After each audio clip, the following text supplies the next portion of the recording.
Welcome back to Top 5 Scary. I'm your horrifying host, Kyle McWaters, or am I?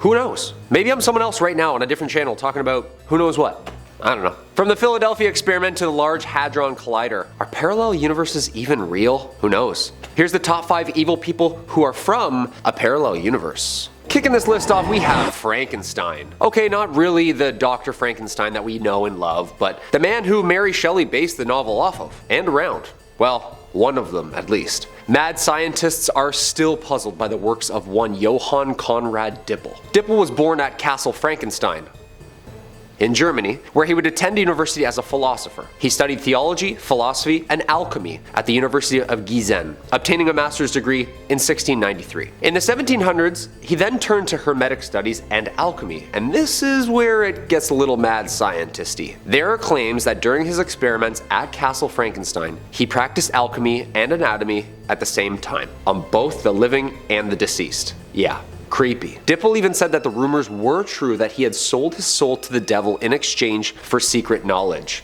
Yeah, that'll do it. He had a huge reputation surrounding dark sorcery, specifically for his work around the Philosopher's Stone and his claim to fame, the Elixir of Life. He performed experiments with cadavers and attempted to transfer the soul of one to another. Yeah, he was obsessed with this idea of soul transference with barely and freshly dead people. Common experiments among alchemists at the time though. One night apparently while he was working with nitroglycerin and the effect on magnetism and electricity apparently led to the destruction and a huge explosion at Castle Frankenstein. It was this night that he apparently was messing around with lightning and the answer to all his ailments came to him.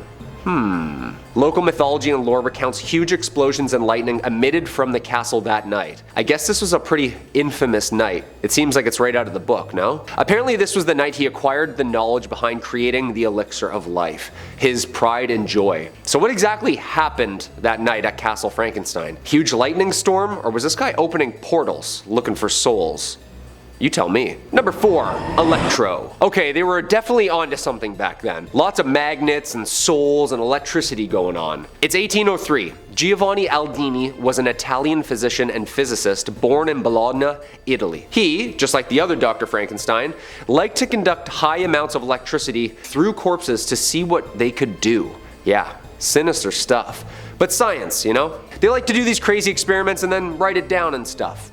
Lab coats, you know. I have a weak stomach. I could never have sat through these experiments. Since electricity was relatively new at the time, all these zany ideas from these mad scientists multiplied the more playing around with it. Soon, it became otherworldly. The obsession around electricity, magnets, souls, other realms, they were hypothesizing leading to some pretty evil stuff. In 1803, the fresh body of a murderer was pulled down from the gallows of Newgate Prison in London and taken to the Royal College of Surgeons for experimenting. There, before an audience of doctors and physicists, Giovanni attempted to breach realms and return the corpse from beyond the grave. Ooh, okay. Homemade batteries and magnets was used, which made the deceased muscles contort aggressively, and apparently his eyes even opened, looking around the room. Giovanni then stuck the rod where the sun don't shine, then made the whole body start to move about as if it had come to life. For years, he was the leading scientist in electricity and its effect on the body. Apparently, some claim that Aldini would even experiment on himself, pushing the limits and dialing up the voltage. Dude, this guy's Electro from Spider-Man. In recognition of his merits, the Emperor of Austria made him a Knight of the Iron Crown and died not many years later. And although he was unsuccessful at bringing souls back from the dead using electricity, I'm sure this guy experienced more than he shared. I wonder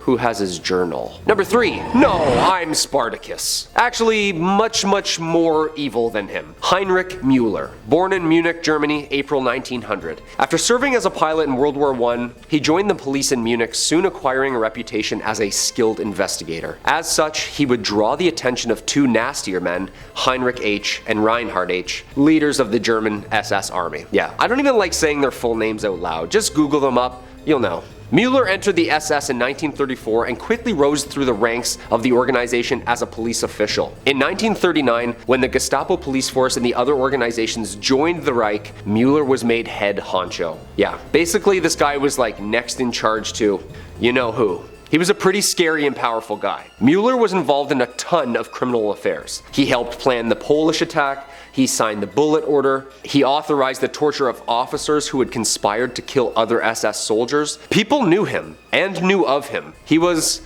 unfortunately, infamous and a huge deal. This is the weird part. When the Allies moved in and they arrested him, the man turned out to be another Mueller. Okay. In fact, they couldn't find the Heinrich Müller, instead arresting many others of the same name. The head of the Gestapo wanted for crimes against humanity had vanished without even a trace.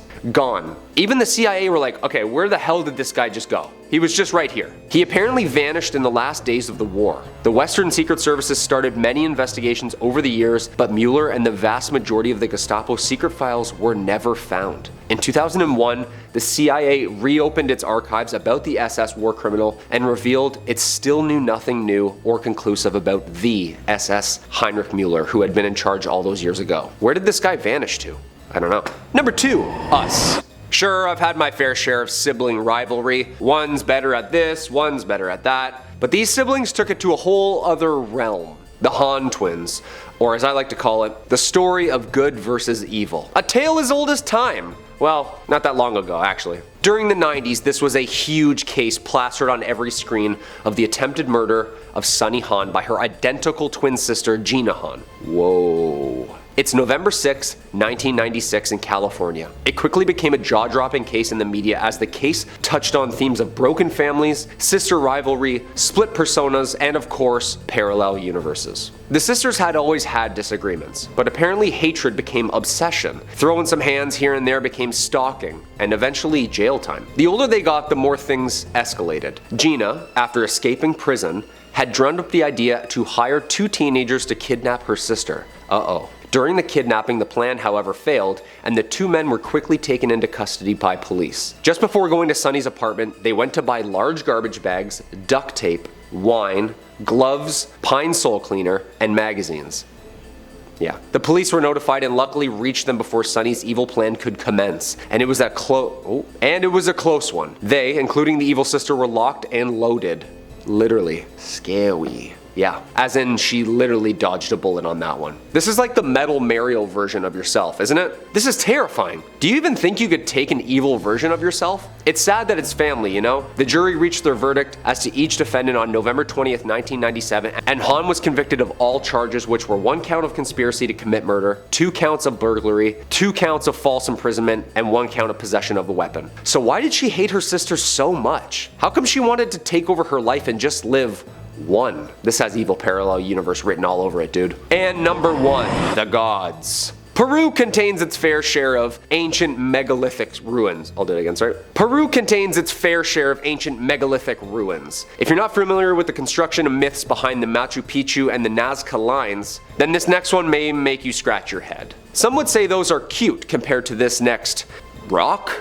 I don't know. The door in Hayumarca, some think it's a wall, but most believe it becomes a portal to the beyond. The story of the Gate of the Gods, also known as Door of Hayumarca, begins near the banks of the Titicaca over half a millennium ago. According to Incan legend, the universe began here, and according to researchers, the Incan Empire fell here, somewhere around 1592. Peruvians tell the tale of an Incan priest who barely escaped slaughter from the conquistador forces. His name was Aramu Muru, and he was a powerful high priest who served in the Temple of the Seven Rays. To escape his imminent death at the hands of the Spanish army, Muru fled to Hayumarca with the help of other priests, and using a golden disc key, Muru opened the small door in the face of the rock, apparently venturing into another realm. According to legend, the stone door transformed into a bright tunnel that was lit with an unearthly blue light. Aramu Muru passed through the barrier and entered the void, upon which the door then closed behind him.